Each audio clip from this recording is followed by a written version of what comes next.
I accepted your apology and entered your home. I was yet to comprehend the weight of the apology you had so willingly offered. A warrior queen, Shoshua Jafine, as we fondly and cautiously called her. She was not one to shy away from disciplining children, young and old. Your disciplining styles, Shosho, were always clever and effective. In fact, Grandma, you cured me of selfishness with a few words. Modo mokare na morogi, makoragwo kyodo kemue. Being mean is as bad as being a witch. That was all it took for me to divorce selfishness forever. I will never forget the stories you whispered in my ear when laying down on your couch in Komarok. One particular story stands out when you decided that you would join the resistance against the colonialists. Such stories all the youth of our nation should hear, to know of the struggle and ordeals our foreparents went through for our freedom. You were only in level 3 when you witnessed the brutality of the colonial system firsthand, when a man was killed in broad daylight for not having money to pay tax. In that moment, responding with sheer courage, you fought.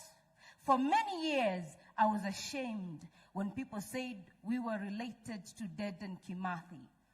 In my uneducated mind, we, the family of Wagome, had not contributed much to the fight against Wabeberu, only to discover years later that our very own grandfather Wadufere, grandmother Eloise Mokami Kimathi, was in the center of the fight as a commander in her own right.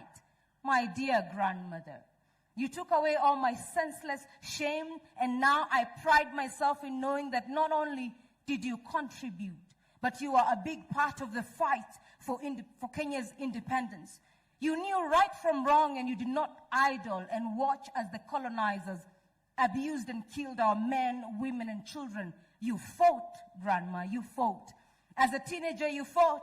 As a mother, you fought. As a grandmother, you fought to educate by telling us the truth.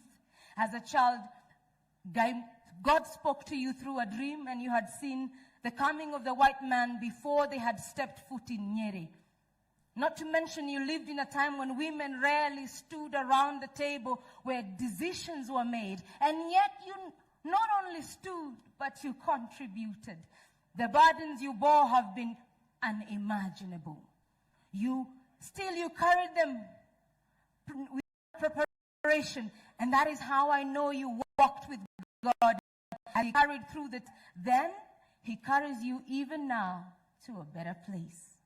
You admitted your faults and often you admitted your faults often, and I admired that about you deeply. You are wise and visionary. In your book you write, this country will be united by my children's children, and that gives us hope, courage to lead in shaping the future. You had the mercies of God, a God-given grace to have forgiven those who killed Dedan Kimathi. In so doing, you taught me the virtue of forgiveness. To me, you were and still are the embodiment of courage, strength for women at home and abroad. The life you lived was a full and gratifying one. Rest in peace, Grandma, knowing that the torch has been passed and your vision of a unified Kenya lives on in me and everyone here today. Thank you. Your Excellency, I think we made a mistake. We would have had her as the master of ceremony, and I've taken a back seat.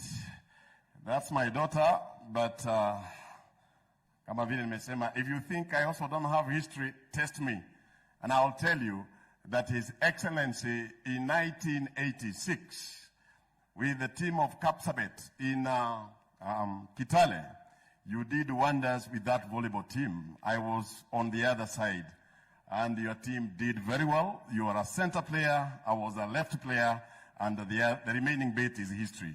Your deputy president, when you were at the university in 1986, you were the setter of the Nairobi University team, the volleyball team, and you played with Rusweti. Your Excellency, you played with Kirunda, you played with Saitoti. The rest is history. I was just trying to tell her I also have my own history. And without further ado, allow me to invite Madam Evelyn. Madam Evelyn is the last born, and this last born has been very dear to us. She's really assisted us. She'll lead her eulogy, and we shall insert one, Mr. Gitonga, that we forgot, of the lady who was with the mother until she parted, and that is Madam Miriam Nyawera. So immediately after Wanjugu, you will invite Nyawera, and then we shall have the last one.